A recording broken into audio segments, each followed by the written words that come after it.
Good morning children. पिछले class में हम लोगों ने पढ़ा था क्लास 9th का जो आपका जो फर्स्ट चैप्टर है जो पढ़ना what is democracy Y democracy. इसमें हम लोग पिछले क्लास में हम लोग पढ़ा था फीचर्स ऑफ डेमोक्रेसी, डेमोक्रेसी का डिफिनीशन। तो फीचर्स ऑफ डेमोक्रेसी जब हम लोग पढ़ते हैं तो उसमें सबसे पहले हमने आपको बताया था उसका डिफिनीशन कि डेमोक्रेसी क्या है।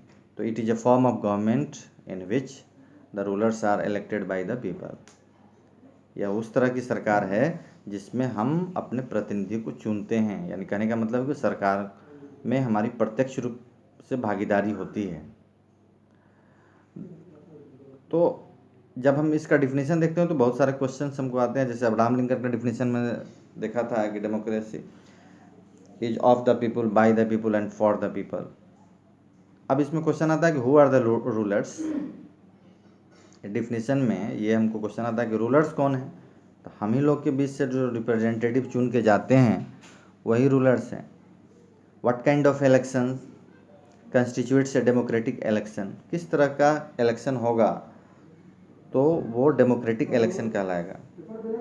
डेमोक्रेटिक इलेक्शन कहलाता है कि जब उसमें प्रजा के द्वारा निष्पक्ष रूप से चुनी हुई सरकार हो। हु आर द पीपल, कौन से लोग, who can elect the rulers, कौन से लोग होते हैं जो चुनाव में भाग लेते हैं। तो वी आर द पीपल, यानी कॉमन पीपल, साधारण लोग जो होते हैं वो the people who are above the age of 18 है ना, are the are the voters, they elect their representatives. Next thing होता है what kind of form of government is democracy. किस तरह की जो सरकार होती है, what kind of form of government is democracy, किस तरह के जो सरकार होती है वो डेमोक्रेटिक फॉर्म होती है। तो the government that is elected by the common people, that form a government, democratic government. अब एक चीज क्वेश्चन आता है हमारे दिमाग में कि आखिर ये जो हम सरकार जो चुनते हैं तो उनका क्या फंक्शन है। उनका फंक्शन है संविधान में जो उनके लिए विधि संगत फंक्शन है, उनका जो काम है उसी के अनुसार काम करना। Major decisions by elected leaders. Elected leaders के द्वारा कौन कौन से डिसीजन लिए जाते हैं। एक केस हम लोग को पढ़ना है इसमें पाकिस्तान का।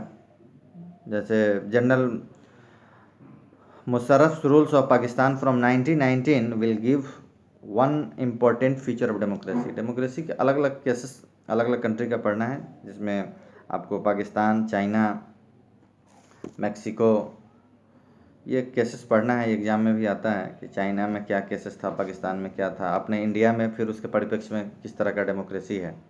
तो पाकिस्तान में देखना है कि जनरल परवेज मुशर्रफ ने क्या किया कि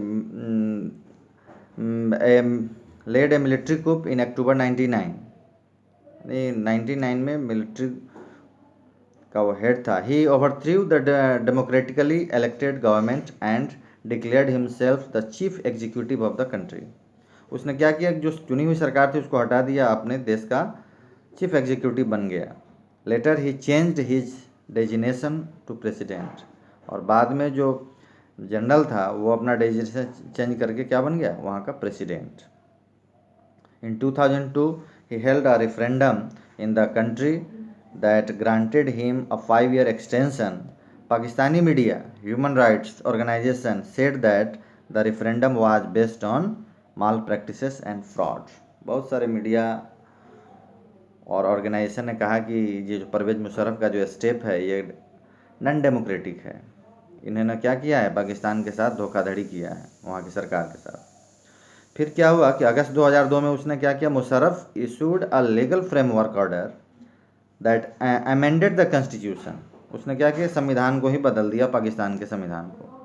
और क्या बदला, तो according to this order the president can dismiss the national और प्रोविंशियल असेंबली। जिस तरह से अपने यहाँ राज्य विधानसभा है उस तरह से वहाँ भी है। तो उसने अमेंडमेंट लाया और कहा कि उनके पास पावर है, प्रेसिडेंट के पास, कि वो प्रोविंशियल असेंबलीज को डिसमिस कर सकते हैं। The work of the civilian cabinet is supervised by a National Security Council which is dominated by military officers. और कैबिनेट का काम था कि उसको सुपरवाइज करना उसके काम का, फिर भी elected representative had some power but the final power was in the hands of military officers and general Pervez Musharraf himself. इसने अमेंडमेंट लाया कि वो विचार दे सकते हैं लेकिन फाइनल डिसीजन प्रेसिडेंट के द्वारा ही होगा। The condition can not be termed as people's rule, और ये कंडीशन कहीं से लोगों का शासन नहीं था, डेमोक्रेटिक फॉर्म ऑफ गवर्नमेंट नहीं था। दस first feature of democracy is that in a democracy the final decision making power must rest with those elected by the people. यानी इसका पहला जो फीचर है इसमें है कि what ever decision is taken by the final decision is taken by the representative that is elected by the common people. फिर कल हम लोग पढ़ेंगे केस ऑफ चाइना, और नेक्स्ट क्लास में यही हम लोग केस ऑफ चाइना देखेंगे। So thank you, have a nice day to all of you.